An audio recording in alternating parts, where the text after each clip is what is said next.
ರಾಜ್ಯ ಸರ್ಕಾರ ಇತ್ತೀಚೆಗೆ ತುಟ್ಟಿ ಭತ್ಯೆ ಏರಿಕೆ ಮಾಡಿ ತನ್ನ ನೌಕರರಿಗೆ ಮತ್ತು ನಿವೃತ್ತರಿಗೆ ಸಿಹಿ ಸುದ್ದಿ ನೀಡಿತ್ತು.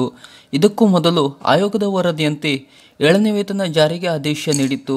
ಯಾರ್ಯಾರಿಗೆ ತುಟ್ಟಿ ಭತ್ಯೆ ಅಥವಾ ಹೆಚ್ಚುವರಿ ಪಿಂಚಣಿ ಬಂದಿಲ್ಲವೋ ಅವರಿಗೆ ಖಂಡಿತ ಜನವರಿ ಒಳಗಡೆ ಬಿಡುಗಡೆ ಆಗಲಿದೆ. ಈ ಬಗ್ಗೆ ಹೆಚ್ಚಿನ ಮಾಹಿತಿ ಮುಂದಿನ ವಿಡಿಯೋದಲ್ಲಿ ನೀಡುತ್ತೇನೆ. ಈಗ 7ನೇ ವೇತನ ಆಯೋಗದ ವರದಿ ಜಾರಿಯಾದ ಬಗ್ಗೆ.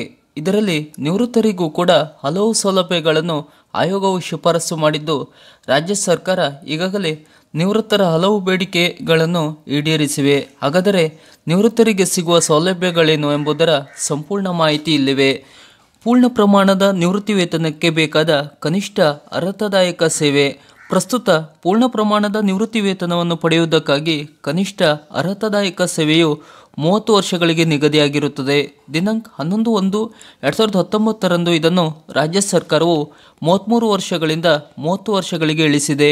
ಕನಿಷ್ಠ ಅರ್ಹತಾದಾಯಕ ಸೇವೆಯನ್ನು 30 ವರ್ಷಗಳಿಂದ 25 ವರ್ಷಗಳಿಗೆ ಮತ್ತಷ್ಟು ಇಳಿಸುವಂತೆ ಕೋರಿ ಆಯೋಗವು ಮನವಿಗಳನ್ನು ಸ್ವೀಕರಿಸುತ್ತದೆ.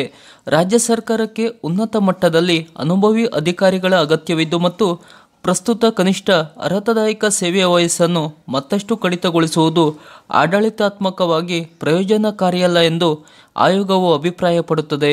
ಸರ್ಕಾರಿ ಸೇವೆಗೆ ತಡವಾಗಿ ಸೇರಿದ ಕಾರಣಕ್ಕಾಗಿ 30 ವರ್ಷಗಳ ಕನಿಷ್ಠ ಅರ್ಹತಾದಾಯಕ ಸೇವೆಯನ್ನು ಸಲ್ಲಿಸದೆ ನಿವೃತ್ತಿಯಾಗುವ ನೌಕರರು ತಮ್ಮ ಸೇವೆಯ ವರ್ಷಗಳಿಗನುಸಾರ ನಿವೃತ್ತಿ ವೇತನವನ್ನು ಪಡೆಯುವುದರಿಂದ ಕನಿಷ್ಠ ಅರ್ಹತಾದಾಯಕ ಸೇವೆಯನ್ನು ಮತ್ತಷ್ಟು ಇಳಿಸಲು ಯಾವುದೇ ಆಧಾರವಿಲ್ಲ ಎಂದು ಆಯೋಗವು ಭಾವಿಸುತ್ತದೆ.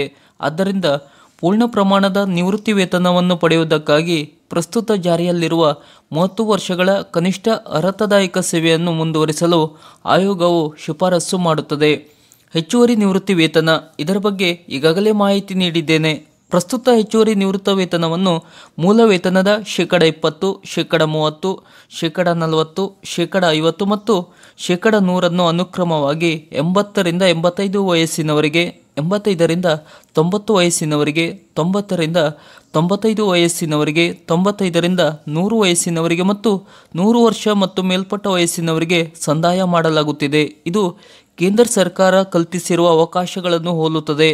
ಇನ್ನು KSGEA ಮತ್ತು KSGREA ಎರಡೂ ಸಂಘಗಳು 70ರಿಂದ 80 ವಯೋಮಾನದವರಿಗೂ 10% ಹೆಚ್ಚುವರಿ ನಿವೃತ್ತಿ ವೇತನವನ್ನು ಸಂದಾಯ ಮಾಡಲು ಕೋರಿರುತ್ತದೆ.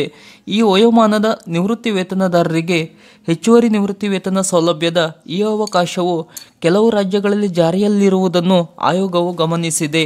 ಈ ಬೇಡಿಕೆಯು ಪರಿಗಣನೆಗೆ ಅರ್ಹವೆಂದು ಪರಿಗಣಿಸಿ 70ರಿಂದ 80 ವರ್ಷಗಳ ವಯಸ್ಸಿನ ಸಮೂಹದ ಪಿಂಚಣಿದಾರರಿಗೆ 10% ಹೆಚ್ಚುವರಿ ನಿವೃತ್ತಿ ವೇತನವನ್ನು ಪಾವತಿಸಲು ಆಯೋಗವು ಶಿಫಾರಸು ಮಾಡುತ್ತದೆ. ಇನ್ನು ನಿವೃತ್ತರ ವೇತನ ಪರಿವರ್ತನೆ ಹೀಗಿದೆ.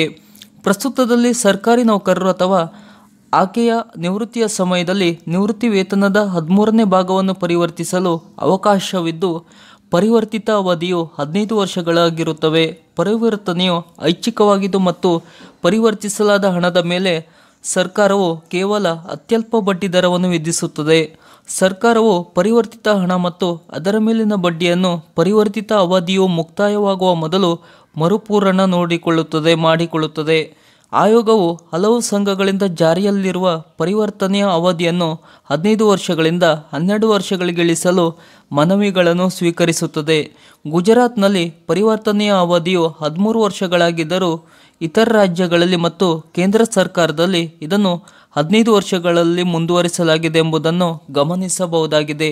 ಈ ವಿಷಯವನ್ನು ನಾವು ಪರಿಶೀಲಿಸಿರುತ್ತೇವೆ ಮತ್ತು ಪರಿವರ್ತನೆಯ ಅವಧಿಯನ್ನು ಇಳಿಸುವಂತೆ ಕೋರಿರುವ ಮನವಿಗಳಲ್ಲಿ ಯಾವುದೇ ಅರ್ಹತೆ ಇಲ್ಲದಿರುವುದನ್ನು ಪ್ರಸಕ್ತ ಜಾರಿಯಲ್ಲಿರುವ 15 ವರ್ಷಗಳ ಪರಿವರ್ತನೆಯ ಅವಧಿಯನ್ನು ಉಳಿಸಿಕೊಳ್ಳಲು ಶಿಫಾರಸು ಮಾಡಿರಲಾಗುತ್ತದೆ.